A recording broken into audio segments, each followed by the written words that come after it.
you're saying that a bunch of people out here in Miami don't know how to record podcasts? No, it's not that they don't know how to record podcasts. It's just that, like, there's not as many content creators out here. I mean, there are some. Sorry, I guess I should, like, look at you when I'm talking. There are some content creators out here, but I feel like it's just, like, a lot less. Like, everyone that you meet in LA is an artist of some sort, or, like, yeah. Out here, it's not really like that. Well, what kind of artists are there out there? Everybody's a DJ out here? A lot of people, yeah, there's a lot of DJs. A lot of my friends that I met are DJs. I guess like a lot of like Instagram model type girls, and then like a lot of actual artists, like painting type artists there are, but there's not a lot of people pursuing, I guess, what I'm pursuing, which is like comedy or like acting or like stuff like that, you know? Yeah. So like how does your comedy like differ? Or like, I guess you could say, well, how would you define your comedy, right? Because there's lots of areas of comedy. There's stand-up, there's, acting. I mean, there's a whole section of TikTok comedy now that's its own fucking animal. Well, I think right now it's a really weird time to be a comedian. And I actually think about it a lot because I'm pretty new to stand-up, but there's so many different, like, is facets the word?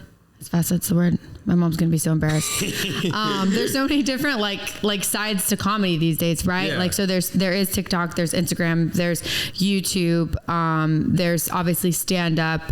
And comedians have kind of always been like kind of the jack of all trades in Hollywood.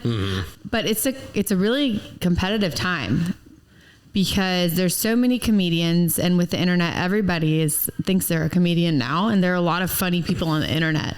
Yeah. So, but like the internet's also responsible for like what a lot of comedians would accuse of like joke stealing. Yes. Or like, yes, because it used to be like you go into a comedy club, you hear Jerry Seinfeld give a bit, and if you gave a bit and you started rising to Jerry Seinfeld's level, like, oh shit, yeah, that was obviously Jerry Seinfeld's bit.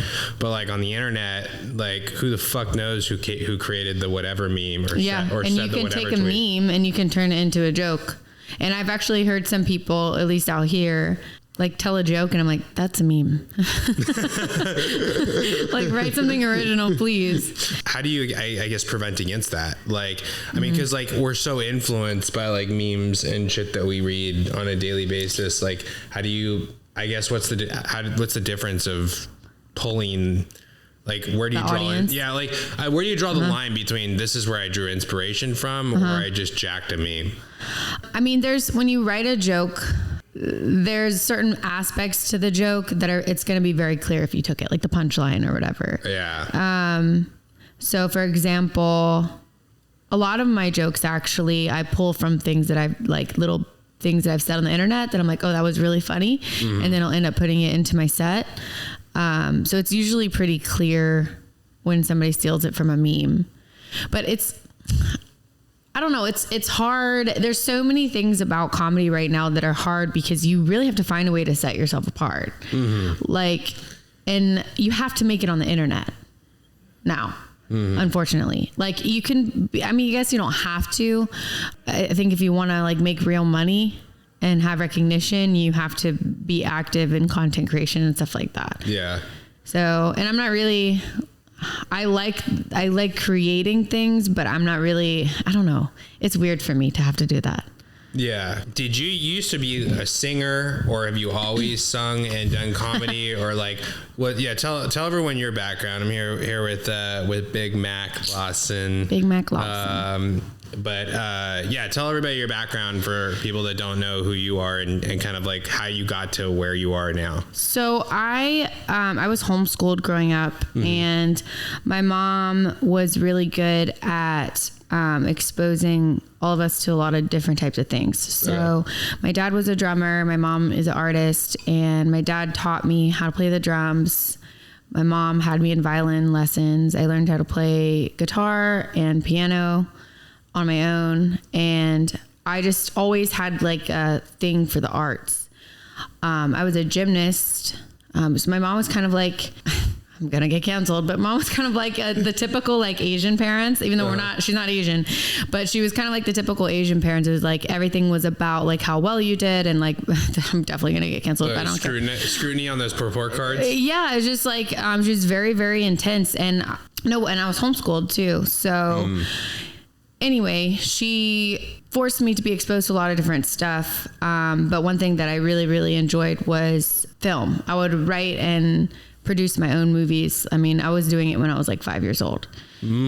So as I got older, the goal was, my mom wanted me to go to law school, and I started on that path, and I was a paralegal for like 3 years, and I just hated it.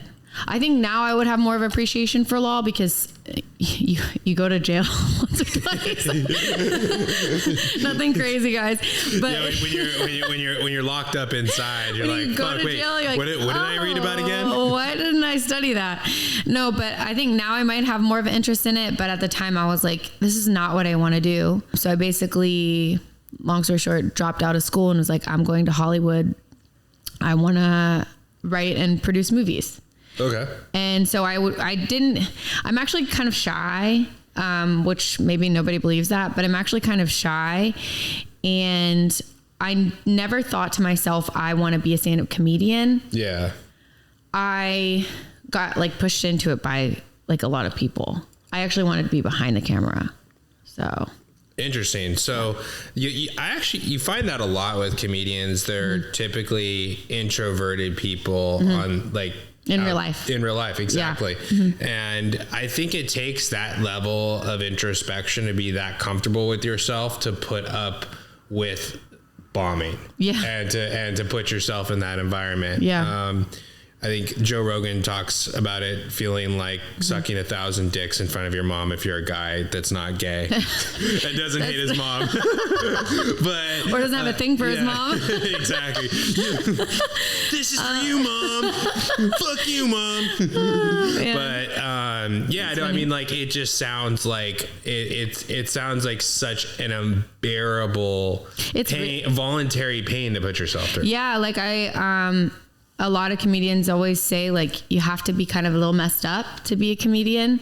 And, now looking back when I was a kid, the kind of like content that I was creating, or movies, I would call them movies, and I would like burn them to a CD. At one point I wanted to sell them. Nobody would have bought them. You really were coming from the Asian background. You're like Scholastic, bootlegging movies on the side of the... But, yeah, I was always like doing things that I think a comedian would do. I just didn't know. But what pushed me into it was I got a brain injury, and it was when I first moved to LA, and I was like so not okay, like personally, and I was so alone, but I had just moved there. So I didn't want to give up. Because that was my dream my whole life. So I stuck it out, but I was so depressed. So the best way to cope with depression is to joke. So I would go on my Instagram and I would just go on these rants, and I personally thought I was probably annoying, but I didn't care.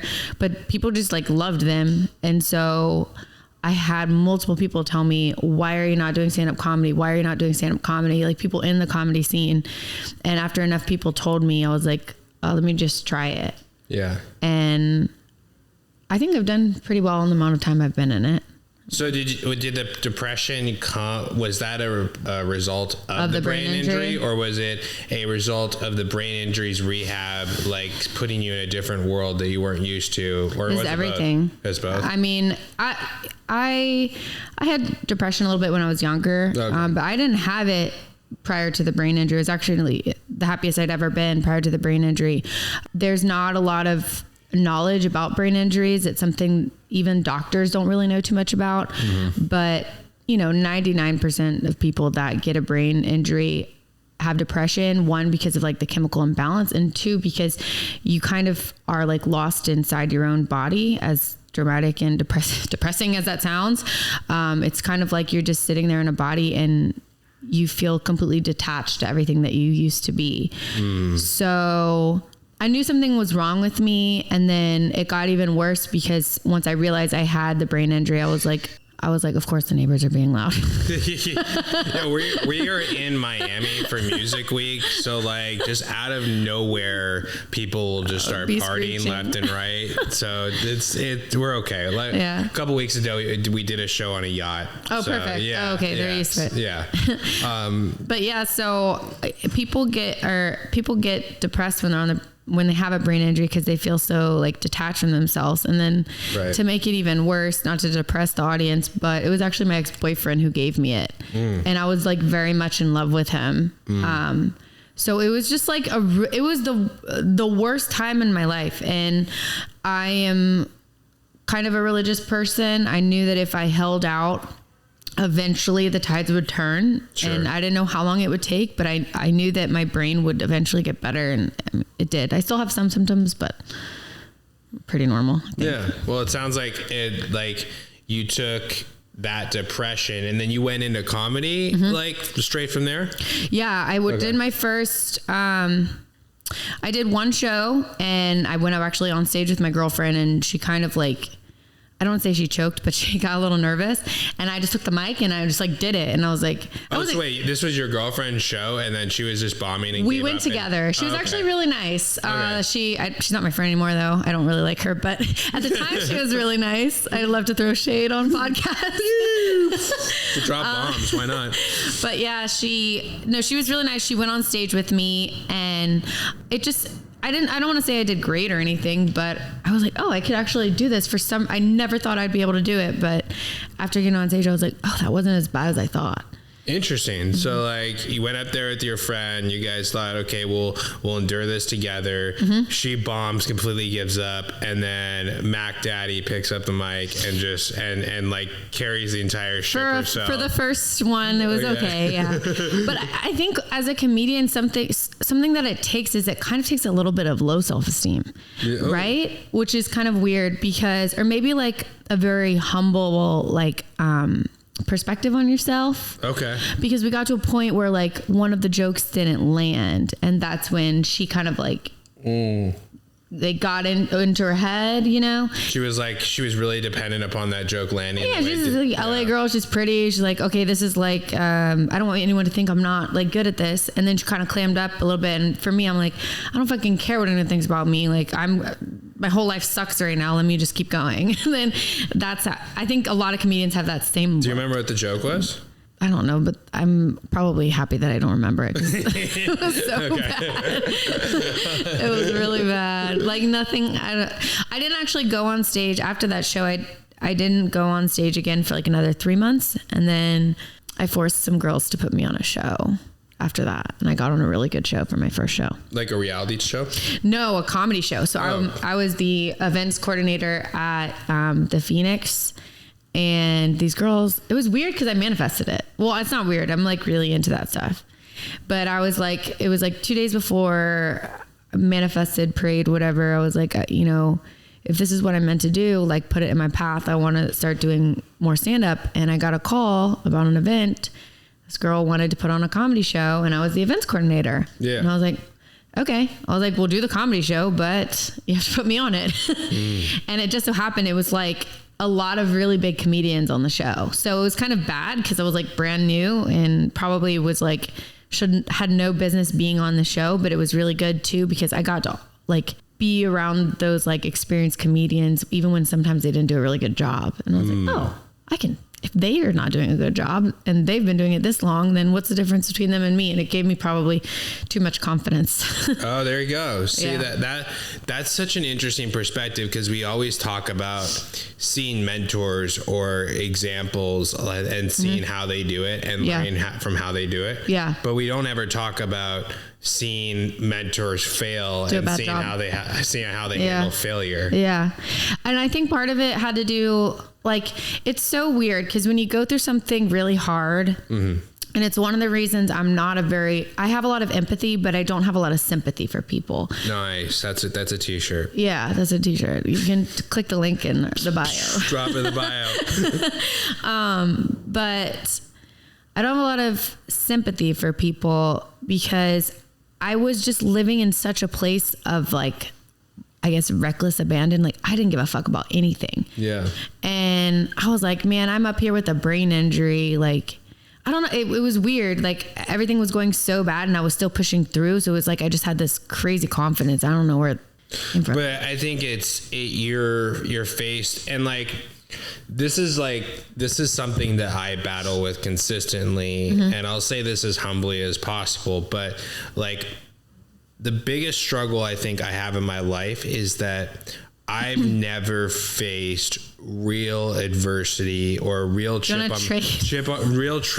my shoulder that's caused me to like be like excellent or like beyond great, right? Because like when I'm around like my friends with like really like, you know, either they have a fucked up childhood or they had something happen to them, like those moments, they either break people completely or they send those people into an entirely different echelon of success, right? Because at that point, like when you overcome that kind of obstacle or that level of adversity, all the other shit that people complain about on a daily basis and make like a big deal, it doesn't fucking matter. It seems minuscule, and that's why like they were also freaking out. Like the newer girls on the show and everything it was like, oh, I did a bad job, or they would get like so sad or so depressed, and I'm like, I honestly don't care. Like I almost was beaten to death like a year ago. Like this means nothing to me. Oh, and shit, that's how it was really bad. Wow. My brain injury, which is a whole nother story. But so for me, it was like nothing really mattered that much. But looking back on it, you know, now that I'm in a better headspace and I feel like my heart and spirit are like healed or whatever, it's like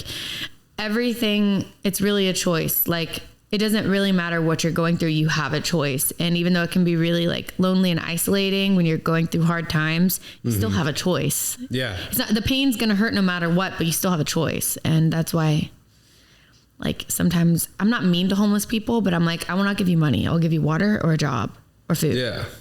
I'm not going to give you money because you're just going to go buy meth. But also, like, I think what we don't ever talk about, well, Gary Vee talks about it a little bit, is the odds of being born a human. Oh, compared to anything or a else. Human in America. Yeah, or exactly. Or for me, a white fucking blonde girl. I fucking won. I know. This day and age, I won. It's something as radical as like it's like winning the lottery 11 times in your lifetime.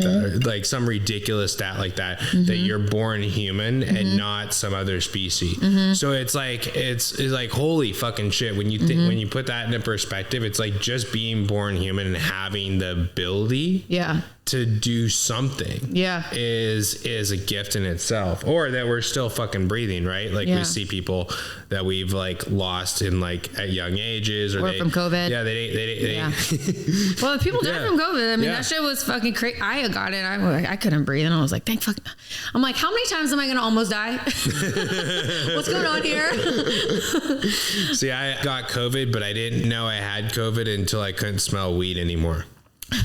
Typical fucking California. Typical Californian, exactly. No, I got it really bad. You had the bad COVID? Oh my God, I almost died. But I was like, I had just started to get better. My brain energy was like getting better. Okay. I wasn't completely better, but I was better enough that I could like go party.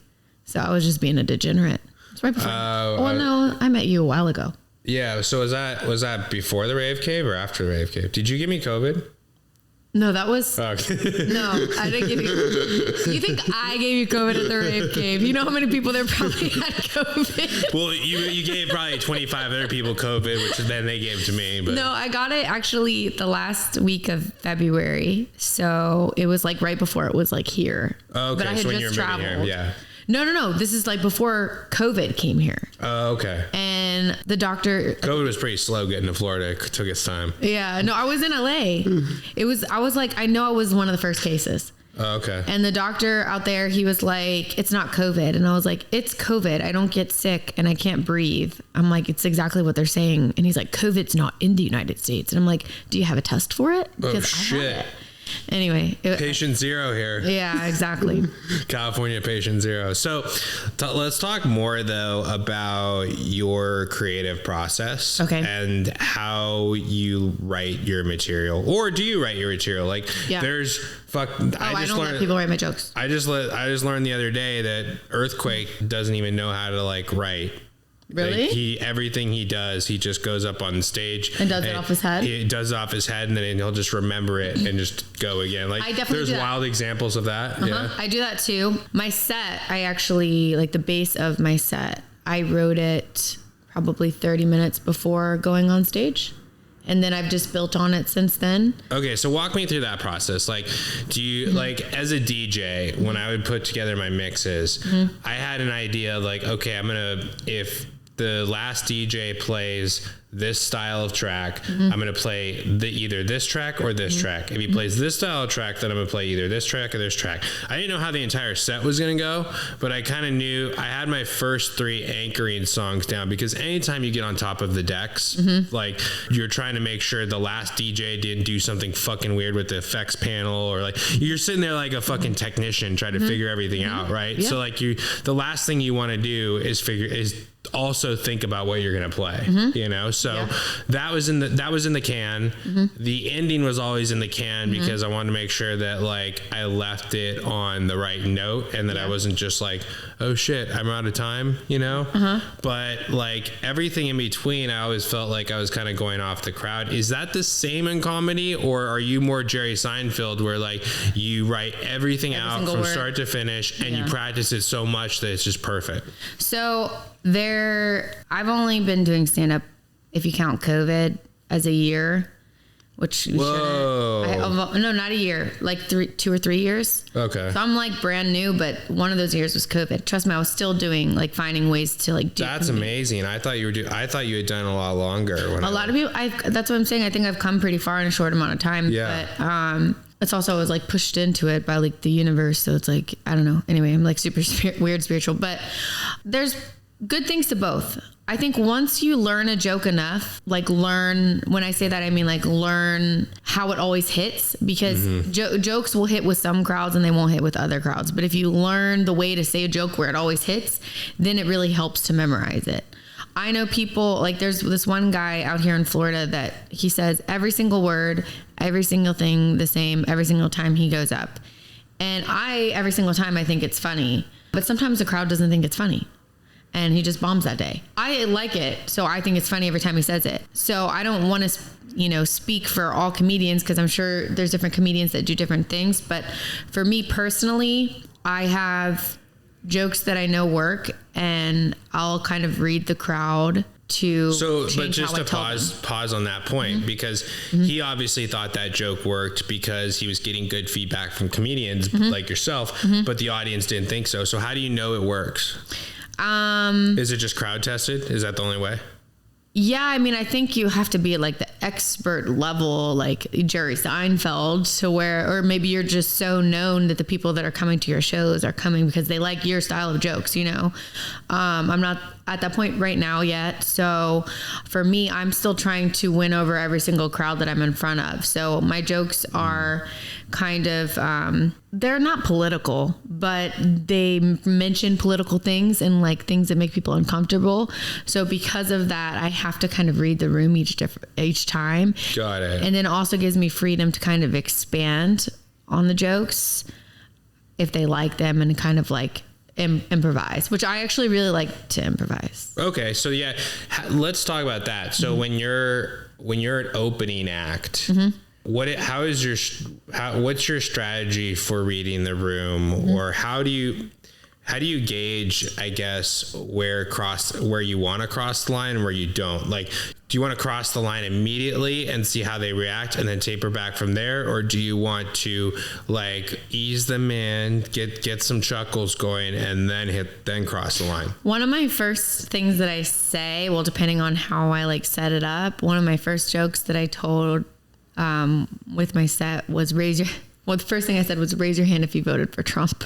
No one raises their hand. Well, some people do. Like really? One of my shows I had, one of my shows. I guess we are in Florida. I forgot. Like people in California, like they'd be shot. Yeah. No, but it was this tall black dude, and he shot his hand up in the air, and I was like, this is perfect. He was Lil Wayne. Yeah. But he like shot his hand up in the air. I was like, oh yeah, you're black. Of course, you're not afraid to raise your hand, and the whole crowd just started laughing. So. I personally, and I'm not sure if my comedy, I hope my comedy will continue to evolve. But right now I kind of like to make the audience a little uncomfortable because it gets their attention. Yeah. So a lot of my jokes are like that. Another way that I start one of my jokes is I say it's really, really hard to be white. And I said that at my last show last night, and there was like a group of like African Americans in front of me, and because I wasn't a part of Florida where I think they thought I was serious, and they just looked so uncomfortable. And I was like, guys, I'm a comedian. Like, it's a joke. And then finally they relaxed, and I was like, oh my gosh. But I think that's a skill that I'm continuing to learn. Yeah. Because at first, when people wouldn't laugh at my jokes, instantly in my head, I was like, oh, I'm not funny. But now I look at it and I'm like, okay, that's not how they want me to tell this next joke, and I'll like work it around that. Does that make sense? Yeah.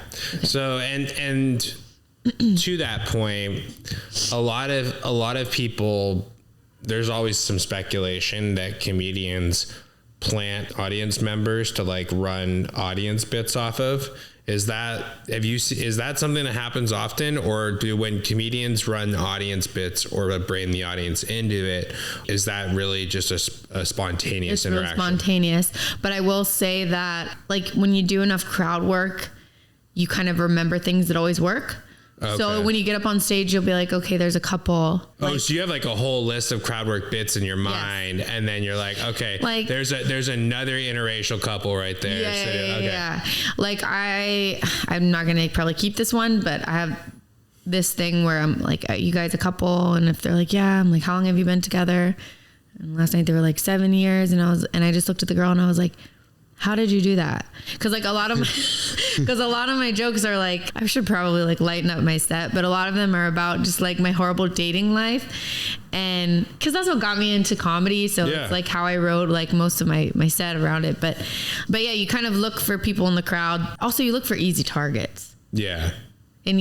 But comedians are like, it's always going on in our brain. And the longer I've done comedy, the more I've realized that I think it's what I was always supposed to do. I just didn't have the confidence to call myself a comedian because my brain is always working that way. Mm-hmm. I'm all, like, whether I'm driving or whatever I'm doing, I'm always thinking of like jokes pretty much. Yeah. And so when you're talking about like the writing process, like I'll be going to get something out of the fridge and I'll think of something funny about something in my fridge, and I'll just have to pull up my phone and do a little voice note. Just because I'll remember it, and then I'll build on the joke from there. There you go. So, mm-hmm. So I had on this show, I had a TikTok comedian, Tori Herman.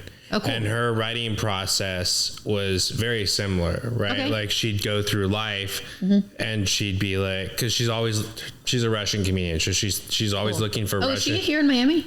She's in Los Angeles, or Los Angeles, yeah. Okay. But she would look for, she's constantly looking for Russian stereotypes around that exist. I think I've seen this girl. Yeah. She's funny. Yeah. Oh, cool. Now I feel like cooler. I'm like, I was on her podcast with her. Like, yeah. And then but she'd have the exact same method. She would write down like a one-liner, like, okay, this is mm-hmm. like, it's funny when, mm-hmm. Russians get the vodka shit that she does. Yeah. Well, one thing I really like about her is that she found a niche. And mm-hmm. I think that's something that you have to do as a comedian, as any type of comedian, is you have to find a niche. So especially online though. Especially online. Like yeah. I feel like in your role with stand-up, yeah. like that's the beauty of stand-up, is it's such a pure art form. Yeah. It's almost kind of like DJing at a club there where you're not the headliner and people mm-hmm. don't expect to hear your tracks. Yeah. Opposed to producing music, mm-hmm. where when you produce music, you have to build a brand within your music, mm-hmm. And it's just like all that internet promotion takes so much away from the art. Right? Yeah, it does. And like, but to your point, like mm-hmm. if you have a niche, like mm-hmm. it helps, mm-hmm. like it helps a lot. And it also it helps you funnel and fine tune that niche. So mm-hmm. you get like really good at those jokes. And that's what's phenomenal about Tori is like, she has a niche, but she's also so good at that niche that she's separated herself from everybody else. She's funny. Well, yeah. I follow her, and I don't particularly like anything that has to do with Russian comedy. I'm not Russian, but I just still think she's funny. And I think that she does a really good job. But yeah, what was I just about to say about that? Oh, and one thing I know that's happening, at least within the comedy world, and I don't want to speak for everybody because like I said, I'm pretty new, but a lot of these like Viners, these like Vine comedians and like TikTokers too, maybe not as much the TikTokers, but they're getting into stand-up. Like King, how do you say? So when they shut down Vine, then they started going on. Well, they've just, it's like they are these like little skit comedians, and I think Amanda Cerny tried stand up, and when I met her, she wasn't very nice, so she sucked at stand up. Oh. Hopefully she's worked on it. She was a Playboy model to start. She's hot as fuck. She just was so rude to me when I met her. She wouldn't. I was like working this event. And I don't want to like throw shade on your podcast. And like, I'm just never going to. Oh, no, we're thought leaders. We'll throw shade. I'll have Amanda on here to her side. She's not going to remember me. She didn't even look at me. She didn't make eye contact. She's pissed off right now. She's going to come on. I was like helping her when I first moved to LA. I was like assisting her with this event. Like I was helping her and her boyfriend.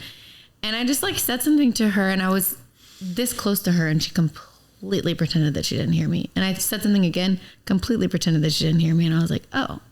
Gotcha. So I see where you're going with this. Is a lot of the Vine comedians like took the fame that they got with their skits, and then they let it get to their head to the point where they thought they were funny because of all these. And I guess they are funny. It doesn't have to be. It doesn't have to be Vine. It could be any of that stuff. And they are funny. Like Trevor Noah, or not Trevor Noah. Trevor Wallace. He's really good at it. And King. I didn't mean to throw shade at her or whatever. King Batch. I don't want to throw shade at her. Just be nice to me next time.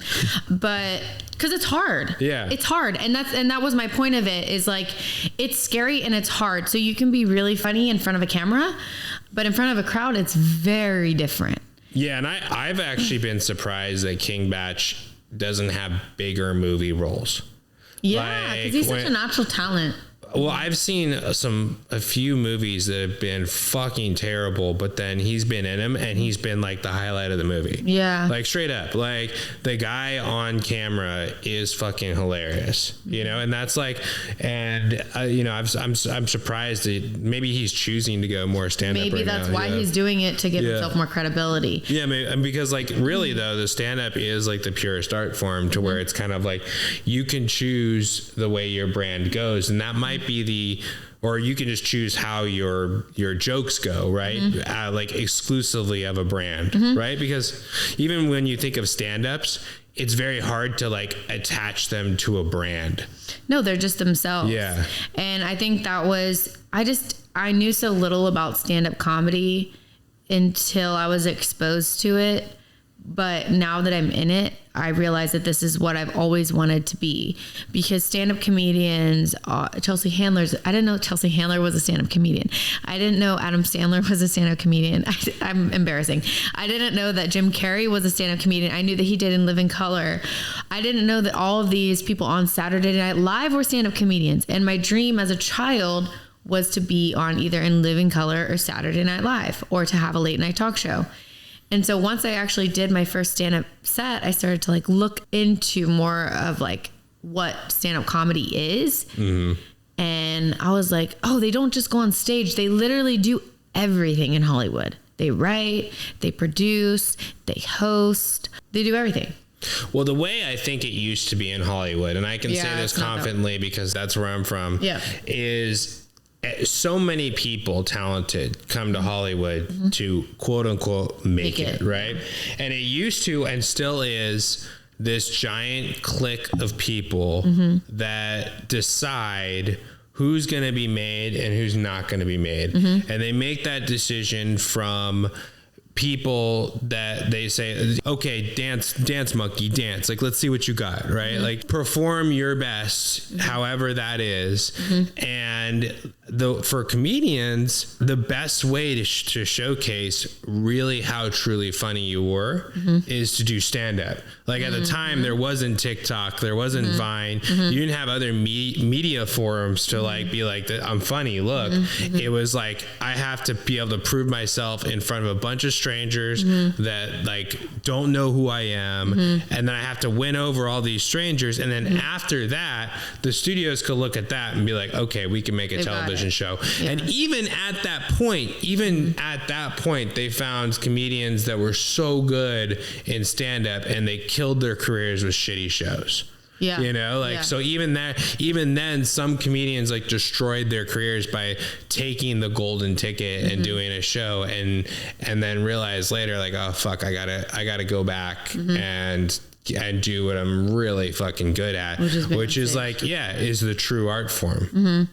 Yeah. I think though that there's still something like that still exists in Hollywood, which is like, if you are one of these TikTok comedians or Instagram comedians or YouTube comedians, but you can get on stage and make people laugh and handle that type of pressure, I think you get a certain amount of respect. Yeah. Because when I first started, I got a job as like a PA? Production assistant. Okay. And I got a job. That was my first like Hollywood job. And I was just treated like shit. And what I realized is once I started doing stand-up and I started to talk to different people like producers or anyone within like the like industry, I got way more respect. People had so much more interest in what I had to say because I did stand-up. And so I think there still is a certain amount of respect around stand-up comedy just for the mere fact that we're embarrassing ourselves on purpose, you know, or potentially embarrassing ourselves on purpose. Well, I embarrass myself every day.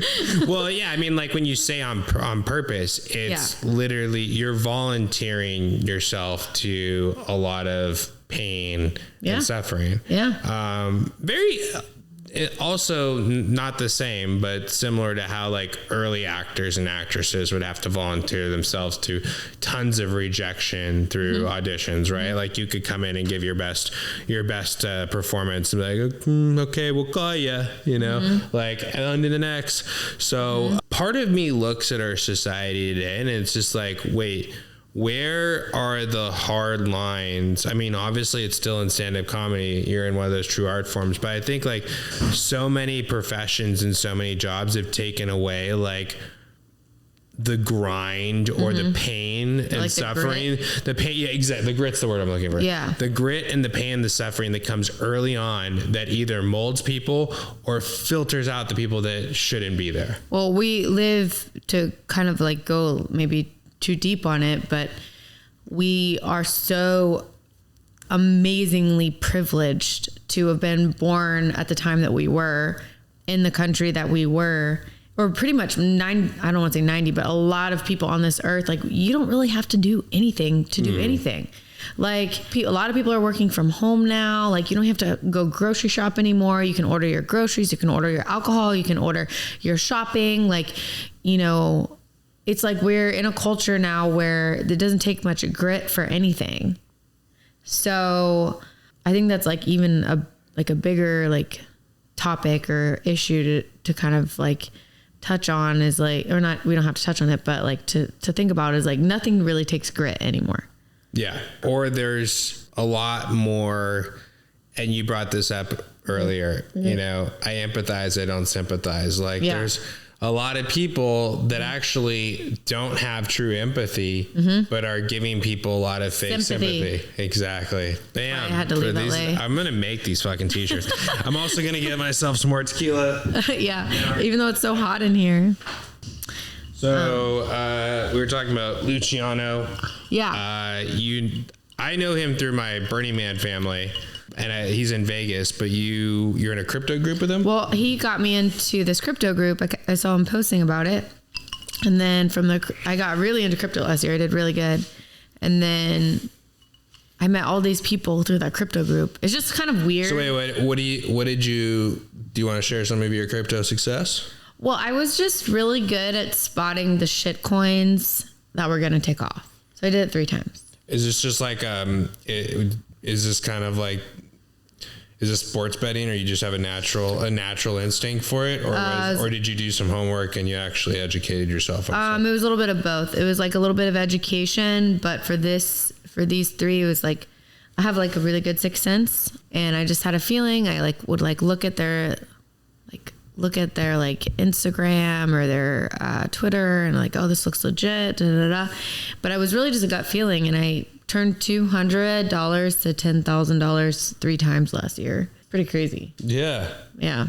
That's okay. That's something that most stand-up comedians didn't have the opportunity to do. What is crypto? Well, find something that they can flip like that. Oh yeah, you know, make like money. Like the old story of comics is like they're literally starving on the street, but yeah. So like having that allows you to like focus on your passion. Yeah. Which that's really interesting. So I'd like to dig into that a little bit more. What was the crypto group? Was it like a Telegram group? Like, it started off as Telegram, and then they turned it into an app. It's actually called Boost Trading. Mm-hmm. And I'm like friends with the guys now who like started Shout out to it. Boost. Yeah. So I learned a lot through that group. I learned a lot about crypto. I kind of got into crypto, NFTs. I don't really like do it right now, just because I haven't really been feeling like it. But I am very much into that whole like Web3 cool area. Yeah. Well, we will be releasing an NFT of you of this episode. So, oh, really? Yeah. I have an NFT of me. There you go. Another one. Yeah.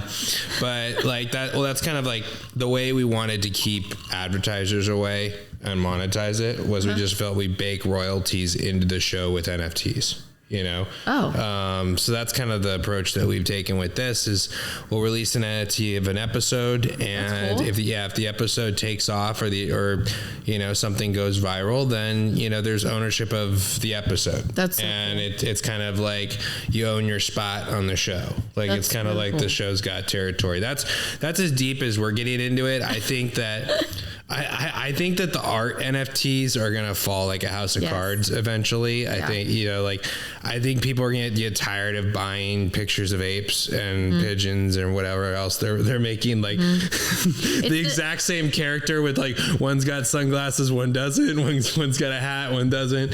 I think that's all going to kind of like deflate, but the opportunity of NFTs I see is like using NFTs to basically make any condition you want, the utility of it. The utility, exactly. The utility, and then there is something to be. Where I would like to see it go is like owning, like your data, which is maybe like I'm stretching the whole idea of an NFT, but like your data is worth so much money. And right now our data, I think like Facebook has it, Google has it, probably the government for sure has it. And that's how they're able to target you for specific ads. And they're basically exploiting your search history against you and for their own, purposes. And where I would like to see Web3 to go is to a point where you can own your data and have complete control over it.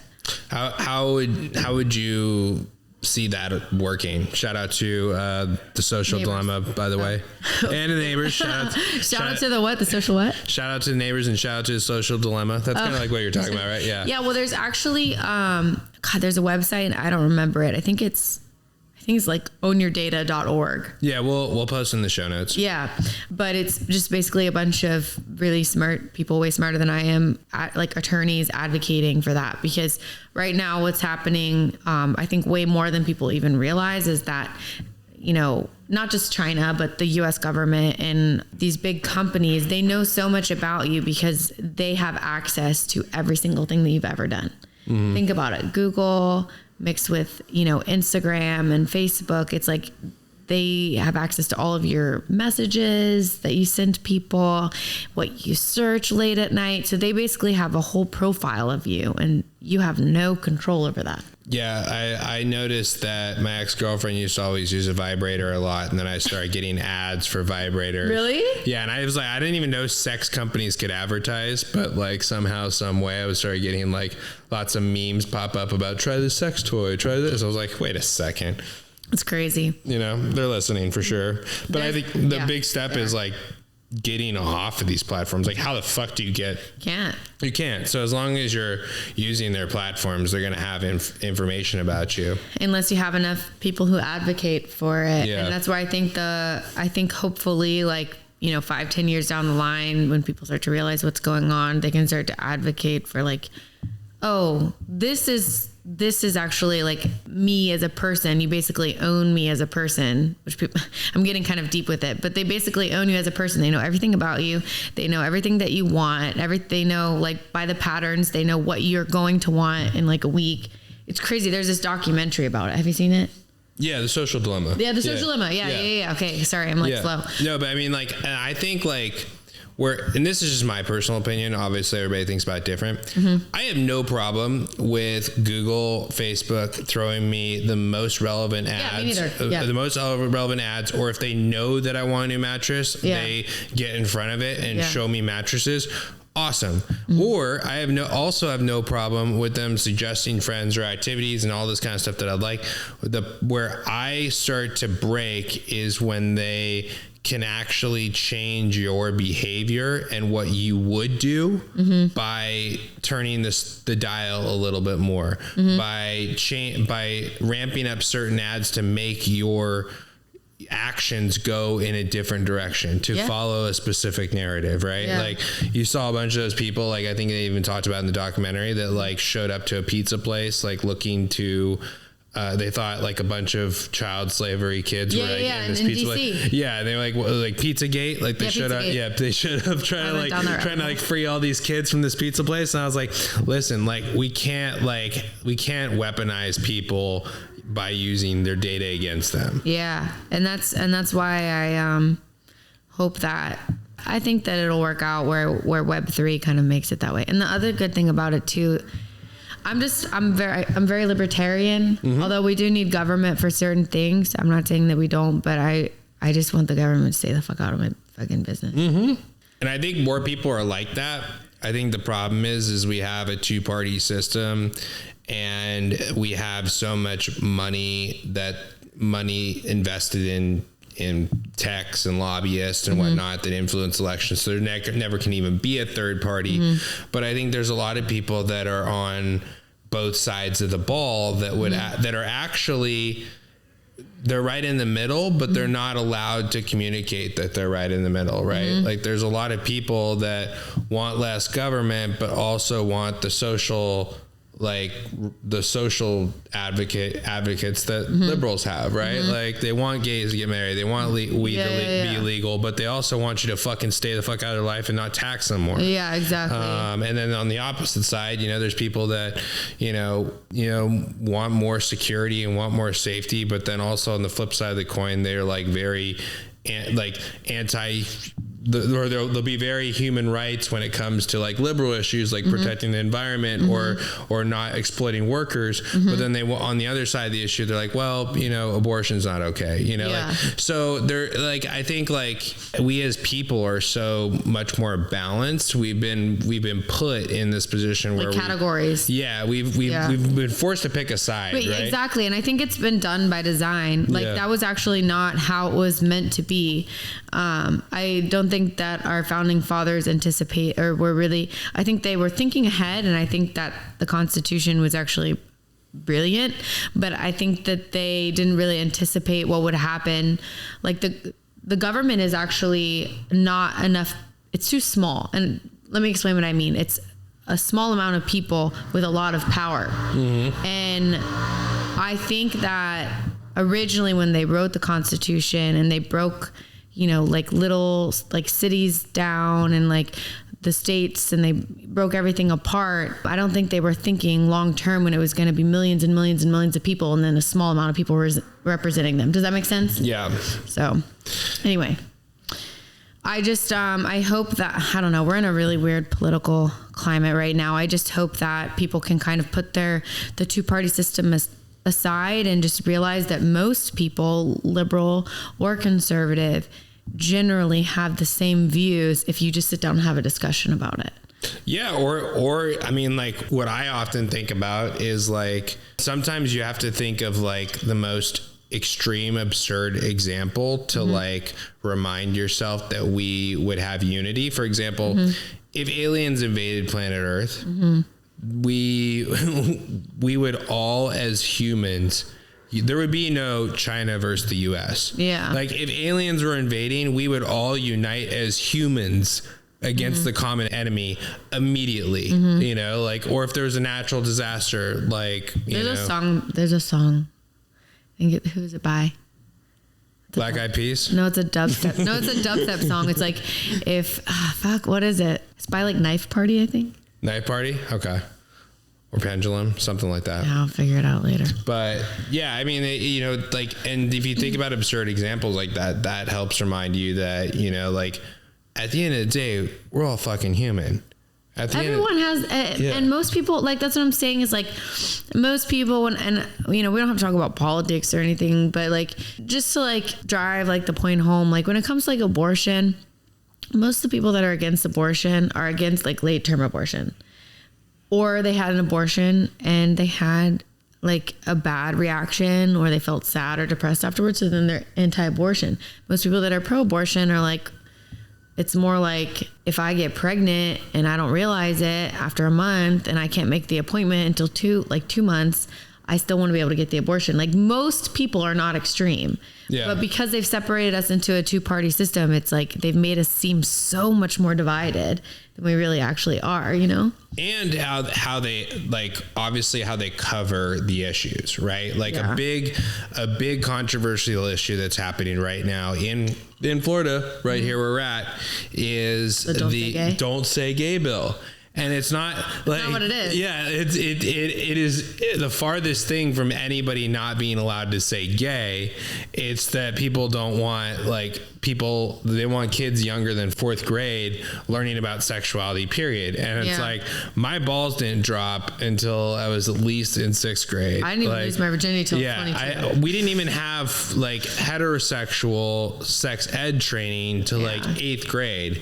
I mean, kids in 2nd, 3rd grade, they're more concerned with like their minds developing and like playing video games. They don't even have hormones at that point. Yeah, they don't have hormones to even have this kind of discussion. And if you did want to have this discussion, like, and I have some insight into this because there's people that bring their kids to Burning Man, right? If you want to be that progressive to where you showcase to your kids at the youngest possible level what really progressive lifestyles look like, more power to you, but that should be the parents' decision, right? Like the whole bill is just telling people like, wait, we just don't want somebody that's being underpaid, you know, because our teachers don't get paid enough.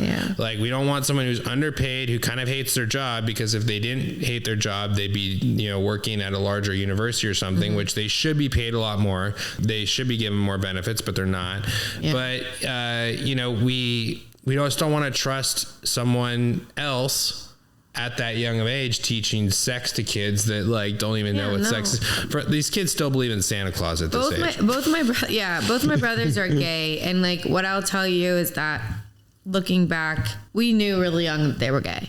Like we weren't, and I grew up in a conservative house, so we didn't like talk about it and like, oh, that's gay. Like that's how I was when I was a kid, and that was probably bad, you know, like it probably was bad for them because obviously they were having these urges when they started to move into puberty and stuff. But you could tell really young that they were gay, but the conversation didn't even start to come up until they were like 15, 14.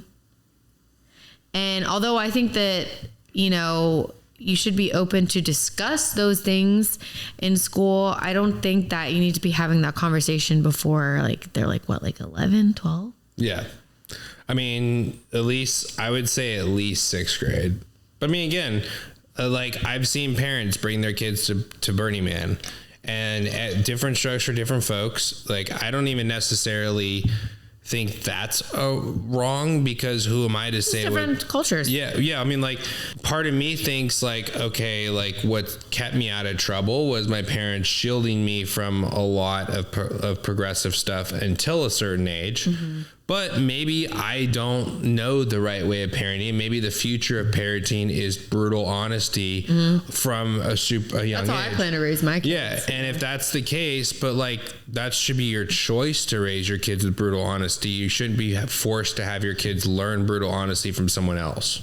I'm just like, if anybody were to ever know my political position on anything, it's how can I keep the government out of it? Because at the end of the day, I'm a human. God gave me this life. It's my life. You can't tell me what the fuck to do. As long as I'm not hurting somebody, like physically hurting somebody, I will still hurt people's feelings. But as long as I'm not hurting somebody, you can't tell me what to do, period. Yeah. I mean, like our country was started because another government was charging too much for tea. Yeah. And taxing too much, like a little tax went up and we fucking started a revolution. Yeah. So I have this this meme that I've been meaning to post, and it's like objects in the mirror are closer than they appear, and then on the bottom it says 1776.2. Whenever you're ready. But then at the end of the day, like, what the fuck are our problems, right? There's also that meme that shows like the Milky Way galaxy, and then it's got like a little speck in the corner, like where we be, and it'd be like has an arrow pointed to it and says, "This is you crying in the shower." Like, like it shows just how insignificant everything is, and just how like grateful you got to be. Like anyone who is unhappy in this country right now, there's really bad inflation, and actually like there have been a lot of problems the past 2 years, but we still have it so fucking good. Yeah, we still have it so fucking good. I'd say probably the only people that maybe have it better are people with oil money in Saudi Arabia. They're killing it over in Dubai lately. Dude, Saudi Arabia is going to have the best Burning Man because There's a Burning Man in Saudi Arabia? No, but I'm saying that like with gas out there, I'm dreading paying gas for Burning Man this year because it like filling up the RV, filling up the generators, driving 11 hours. It's going to be a brutal gas charges for Burning Man this year, but the Saudis will have probably their own burn. Much better burn. That shit. There's like anyway, I don't even want to go. So you got a pretty hilarious video. Oh, my music video? Yeah. Well, yeah, your music video, Quarantine and Chill. Yeah. Actually, let's just play it instead of me talk about it, because I actually really liked it, but I think I'm not going to do it justice if I try to talk about it. Did you make music alongside a comedy, or was there a break when you started making? Well, when COVID happened, it was right after I got into stand up, and so I was like, I just got started. Like I have all this momentum. Like I need to create. So I started working on music. I did actually 3 songs. I did the Sugar Daddy song. I did Ass Shots with Bubba Sparks, actually. And then I did Quarantine and Chill, which I really like the Quarantine and Chill song. The other ones are kind of annoying. And so this is you're actually rapping in all these verses, right? Yeah, it's really me. Okay. My friend Bryce, he helped me write some of the melodies, but I wrote pretty much all the lyrics.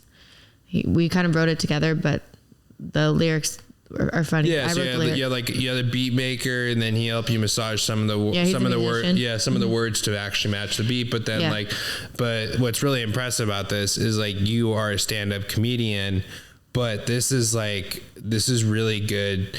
Like when I heard this, my mind immediately went to Lonely Island. Like, Little Dicky? No, like Andy Samberg in the Lonely Island. Okay. Yeah, like I'm on a boat. Fuck yeah, that's exactly what I wanted. Yeah. So my goal is to be like the female Little Dicky. Okay, I love Lil Dicky too. What's the one he did with Snoop Dogg was phenomenal. The professional rapper. I don't know it. We'll play that one after. Okay. Let's. But that was my goal. Like, that's cool. So that's the vibe I got when I heard it, because I was like, wow, and that's why I thought maybe you were a singer before you did comedian, but it sounds like you've just been like dabbling in whatever you're interested in and crushing it at that. I'm a jack of all trades, master of none. Trying to master comedy. But yeah. That's so awesome. Here, I'll play it. I think I have to start it over. Yeah, start from the beginning. Okay. From the top. Man, you know this ain't what we're supposed to be doing. No, it is what we're supposed to be doing. You don't fucking cheat on me. You don't fucking cheat on me. Get the fuck out of my apartment.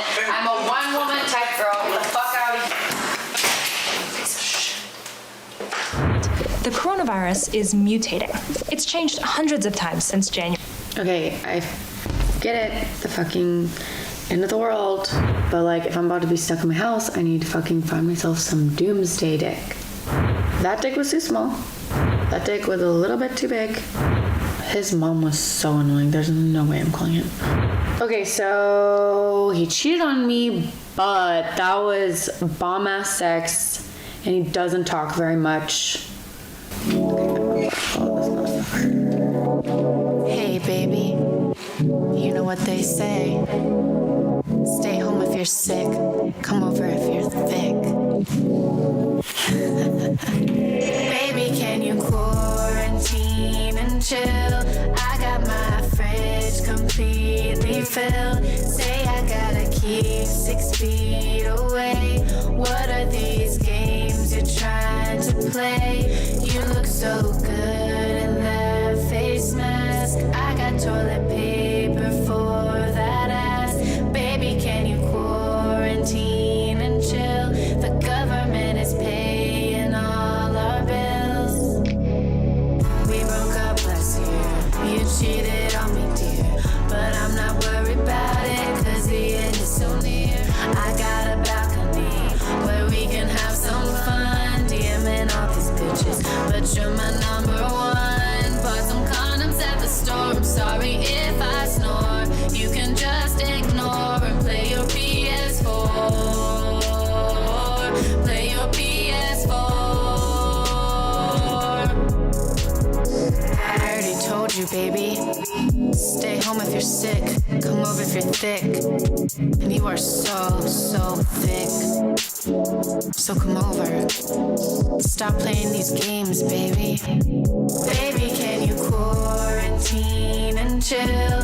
I got my fridge completely filled. Say I gotta keep 6 feet away.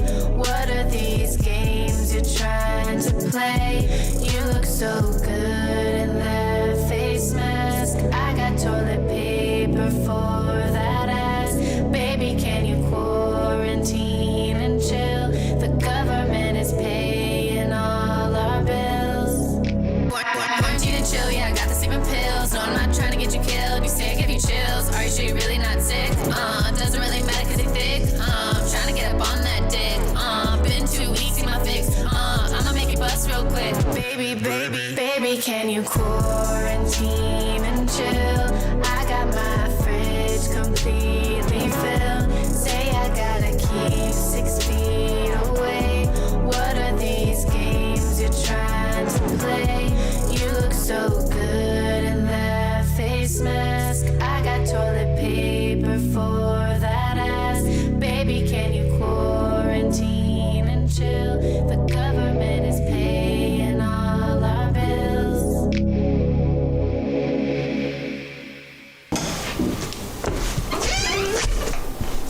Where are you going dressed like that? What? I'm just going to the grocery store. You look like you're about to rob a Forever 21. You know, they filed for Chapter 11 bankruptcy. They had to sell all their assets. You know what? I'm not having this conversation with you right now. Can you at least give me a sports bra? Shut up.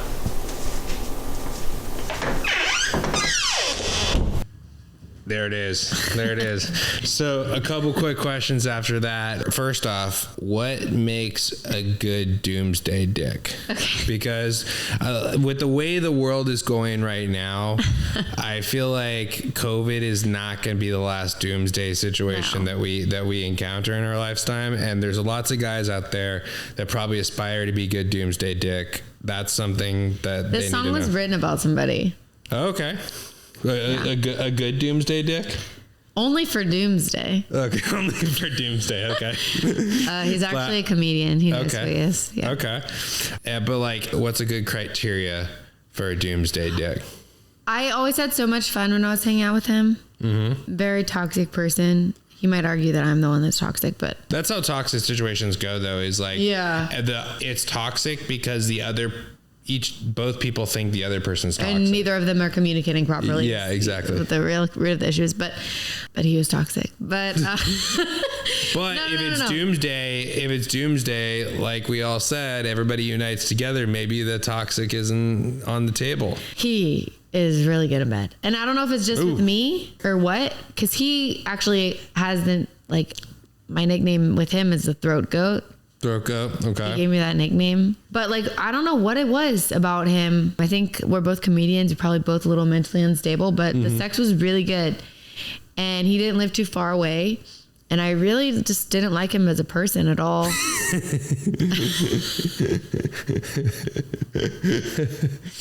Okay. But I still don't. Yeah, but I mean, again, if we're talking about doomsday here, you don't have to Doesn't matter. Yeah, you don't have to see a future with someone. There's no future. I didn't even like him at all. I still didn't like him. We would be hanging out, and as soon as we would start actually having a real conversation, I would want to punch him. But no, we had fun every time we were together, and the sex was really good.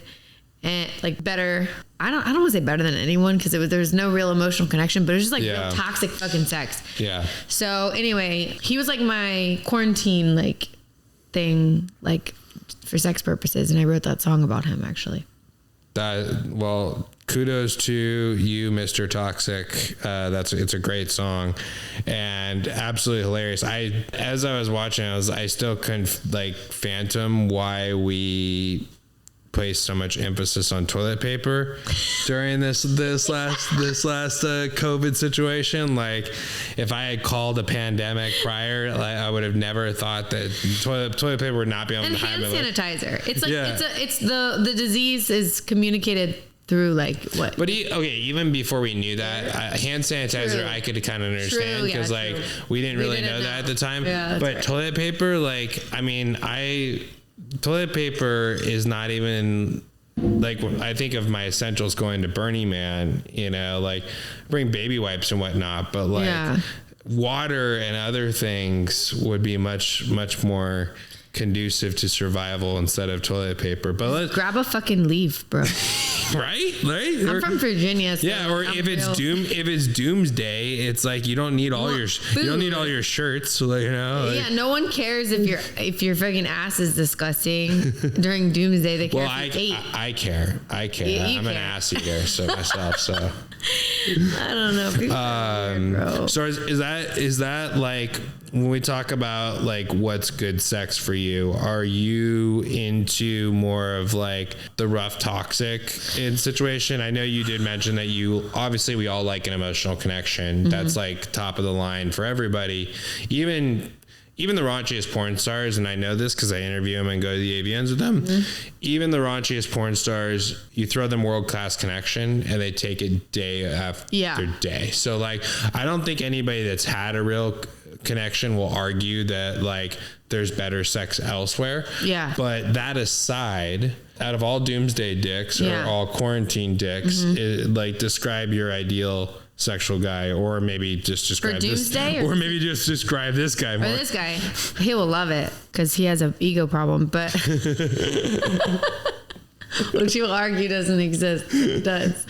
No, I think it was just we had a connection, and he would, when he was sober, he would completely deny. And my self-esteem at the time, I was still healing from my brain injury and my heartbreak. Self-esteem wasn't the highest. So for me, it was just the fucking best sex, because we had this connection, and then there was a lot of hatred for him because he was treating me really bad. And then he hated me because I was fucking, I guess, crazy, whatever. So it was a mixture of the toxicity plus a connection. Okay. It just made it fucking perfect for that time. So it was we did a lot of drugs together. Yeah, it was it was an opportunity for you to take out your other emotions you were feeling during sex. Yeah, kind of, because I knew that he didn't really respect me like he should, but at the time it was just I don't really I'm not even in that headspace. I just would like to have sex with you for however long we're locked down. It was great. Yeah, but I mean, when we talk about what made it good? Yeah, why you wanted to have sex with him and not the next toxic guy at Space Nightclub. No, it wasn't at Space. He's in LA. I know. I'm not I'm thinking of toxic places where you could potentially have sex. But shocker that you met you had toxic sex in LA. Yeah, that's shocking. Crazy? Yeah, Jesus. What the heck?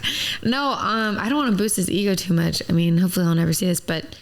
No, he has this weird personality and I don't know if I would ever hook up with him again because I feel like I love myself now. But he has this weird personality where he's like very submissive to women.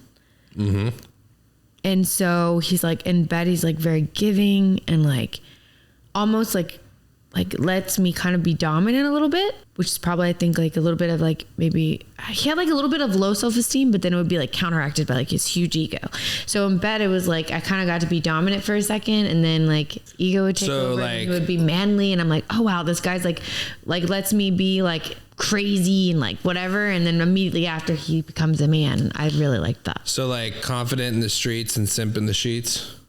Yeah, bro. He's really good at that. This guy's really good at that. I have to give him that. He treated me like shit. But honestly, at the time, I feel like, and maybe I'm getting a little bit deep, but at the time, I was welcoming a lot of people that were treating me like shit. Yeah. I was dealing with a lot of personal problems, and I didn't have the boundaries that I needed to have. I was incapable of having them because I was just dealing with so many other things. So maybe I don't even blame him, but he's just... Bro, this is what made the sex good, because he would simp. And I think he's just good at sex in general, but he would simp in bed, simp for me in bed. And Cough in the streets, simp in the sheets. So, mm-hmm. I mean, that might be the formula for a doomsday dick. I actually didn't think we'd get to the formula and get that deep down into it. So I'm pretty open. Yeah. I'm a stand-up comedian. There's really nothing off limits, unfortunately. Fantastic. So with comedy going forward, are you going full force into stand-up, or are you like gonna like explore other avenues? Like, what do you like now that I know that you're this talented where you could just pick up a mic and start rapping, or thanks. Pick up a mic when your friend's failing on stage and carry the weight of the stand-up and turn that into a career. Where are you taking this comedy next? So I did a few prank videos before I got into stand-up comedy. So I'm friends with, I think, some of the biggest pranksters online. Not all of them, but a few of them. And I'm waiting for a couple of them. One of them is Top Notch Idiots. They're really good. You guys should subscribe. Shout out to Top Notch Idiots. Another guy that I've been talking to recently is Vitaly. Do you know who he is? Yeah, he was. So this is so funny. I think I texted you about this one time. Oh. Vitaly was at the Rave Cave the same night you were. What? Yeah.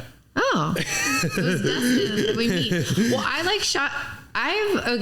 I'll tell him this when we finally meet in person, but like ever since he started, I wanted to do that. Mm-hmm. It just shows like I was like meant to be a comedian, but I've been like following him for a while, and I'm like, damn, if I just like, my parents wouldn't be embarrassed, I would do that. Now they don't care about me, so I could do that. But I randomly messaged him after I made the decision to quit my job and focus on comedy. I randomly messaged him and I was like, hey, aren't you based in Miami? Like, we should make videos together. And he immediately responded and followed me back and was like, yeah, let's do it. So I'm hoping that when he gets back to Miami, him and I can do some stuff together. And then I'm going to LA, hopefully going to do stuff with Top Notch Idiots, and then with Basque TV. But for me, I want to make it in both ways. So I want to be an online presence when it comes to anything comedy related. So that means music, that means pranks, that means skits. I'm hoping to work with this guy. His handle is Nick. Mm-hmm. When I go to LA next week, he's a really great producer and comedian himself. So I'm hoping to expand my online presence to the point where people don't just know me from doing stand-up, but they also know me from anything comedy related.